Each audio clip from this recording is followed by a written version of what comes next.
Okay, if you're one of those people who are trying to stretch out your hamstring, but you really struggle and you don't really get your hamstring stretched out, you feel like it's the back of the knee, then it could be that you've got a higher neural tension component than a hamstring component.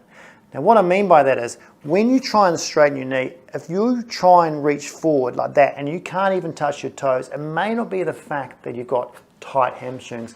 It is more likely, and especially if you feel it down the back of your calf and the back of your knee, that you've got neural tension. That's more of a problem than the hamstring. So if you want to stretch your hamstrings, I've got 4 different ways of doing that take out the sciatic nerve component and get you probably stretching your hamstrings out. Because maybe you want to stretch your hamstrings for a flexibility thing, maybe it's because you've been training your hamstrings and they feel very tight.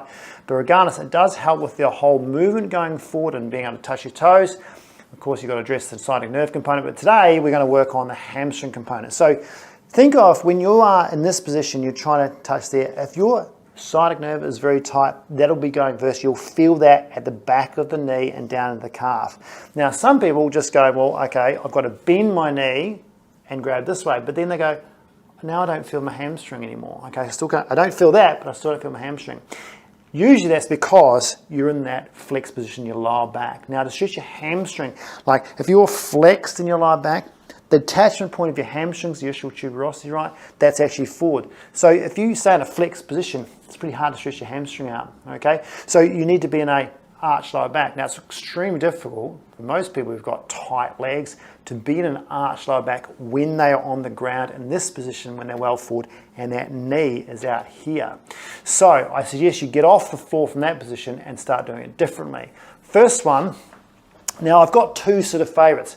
First one is actually up on a bench. Now, so you're doing it standing, but this could be a sofa, it could be your bed at home, but you put one foot up on the bench. Now the trick is, when you've got a sciatic nerve tension, you've got to take 2 things out of the equation. You've got to take the knee into flexion, and you've got to put your foot or your ankle into plantar flexion. So you don't want to be knee extended and toes towards your dorsiflexion. You don't want to be in that position, because if you're one of those people who've got sciatic nerve tension and then you do this, you go, I can feel it here again. So plantar flex the foot, bend the knee.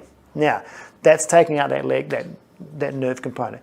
To get this stretched out, what you've got to do is go into at least a neutral spine in your lower back. So you don't want to be flexed forward. You want to be upright and neutral and have this in neutral or extended in that position. If you start with that position, you'll probably start feeling it already just being in that position. What you then want to try and do is maintain a straight back and bend forward to the hips. Now what that's going to do, if you keep your back locked, you might have to use a bit of core for this, but your pelvis will rotate that way. Now we talked about the ischial tuberosity going backwards, and therefore that will lengthen out the hamstring, as in that'll stretch it. If I rotate my pelvis that way, think about pushing my pelvis back and rotating that way, I will then immediately feel a hamstring stretch there. I don't get the back of the knee and I don't get the calf because I've taken that stuff out. So I'm just stretching from the hamstring tendon right through the belly to the tuberosity at that point. Now you can play around with this. You can change your angles to get like which part of that hamstring do you want more or less, okay? So you can actually sort of bend, maybe it's more knee flexion, more going forward, okay, or it's less knee flexion, that sort of thing. So have a play around with it, but that's a really nice way of doing it. Now, if you don't have something like that, maybe you're out in the park or you're out running and that sort of thing, and you've only got a floor and you don't have anything to put your foot up on, or maybe you just want to be on the floor and in a more stable position because you don't like standing. So you can go down into a kneeling position. So pretty much the exact same position. Put that leg out into, so if I'm like that, you can see it's already in plantar flexion. So that's dorsiflexion. So you just go, okay, from there, bang. Okay, that takes out the calf. You don't want to have a straight knee, you have a bent knee. Same drill as the standing. You just got to think, okay, I want to lengthen the back by sort of sticking my bum back, keeping my back straight. So that bony point, the bum bone, that ischial tuberosity has to go backwards, like rotating that way. And if you can think about driving it backwards and coming forward and keeping it straight back, bang, you immediately feel it. You can do the same things with this. Some people like going forward and really getting stuck in. If I do that, I feel way more. but for some people they can't even get to the floor, or they end up rounding the back and they get less. So you've got to be able to maintain a neutral spine here and sort of sit back there if you're going to come forward in that position. All right. Some people don't have the flexibility, so they might just lean on the pole. You might have a bench there to hold on to and stay in that position. Okay. So that's a really good option for those of you who don't have less equipment, or they're out and about and they need to do a hamstring stretch and take out a neural component. So if you want to go one step further and just be completely relaxed, or you feel like that this is a little bit too difficult and you want to just rest while you're doing a stretch, you can do it up against the wall. Now this is probably not my absolute favorite, but some people really like this and it's really effective for them. So what you need, if you're in the gym, you might need a pole like this. If you're at home, maybe it's the sort of edge of a door frame. So if you imagine this was the open door, this would be the door frame. I can go right up to that, maybe not too far up, but pretty close enough. Get your leg that you want to stretch up onto the edge of the door, okay? Same drill, bent knee, right? So you're not going to try and straighten your knee like that. Bent knee, plantar flex your foot.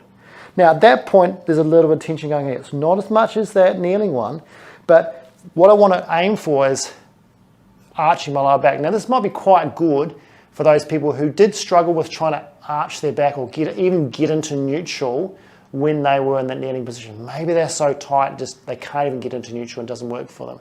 So what you can do now is if you imagine, like if I bend my knee up, I'm in flexion, so there's no stretch here.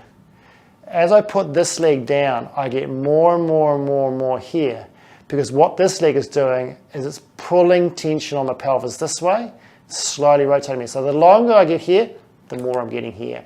Now, admittedly, this is not as much stretch here that I get on that one, okay? But it does mean I can just completely relax and I don't have to worry about it. This one I can hold for a long period of time. So if you don't mind a mild stretch and you want to hold it for a long period of time, this is probably the go for you. Now, if you don't have a wall, what do? What you need is something like a power band. So what I would use is something like quite a thick power band. You can also use a stretch band, which is a little bit sort of tough, a little bit different, but a power band will mean that you can that can be your wall, it can hold your leg up. So what you do is put that around the back of your foot. Make sure it's your heel, not your toe. And the reason for that is, if you go on your toe, you're going to put it into dorsiflexion. We don't want that. We want to go into plantar flexion, so it goes on the back of the heel. And then as you lie down, keep your knee bent. Keep yourself into plantar flexion, knee bent. And then what you can do is play around and just hold that band as much as you like, and then drop that leg straight. And the good thing about this is, perhaps over the wall, is you can sort of bend or straighten your knee and just change positions left and right, okay? So you can angle different parts of the hamstring, and you can move your knee forward and back to get the perfect stretch that you want. It does require you to hold on a little bit, okay, but it is a good one. But just make sure that it doesn't slip off when you go into plantar flexion like that. Okay, so this is quite a nice one to do as well. If you find the band is too hard to hold on to, just put it around your back like that. And so when you lie down, you can just put your foot up in that position there. Now sometimes it doesn't sort of hold too well. You might have to sort of just put your hands in the back of the hamstring and just rest there. But again, you can play around with that a little bit more and just keep it in that position. Okay, so those are my sort of 4 different exercises, if you like. If you're one of those people that are struggling with trying to get your hamstring stretched out because you do have so much neural tension there, 1, I'd probably get the neural tension thing addressed, but 2, start working on bending your knee, plantar flexing your foot, and try different positions and see which one works for you. See you next time.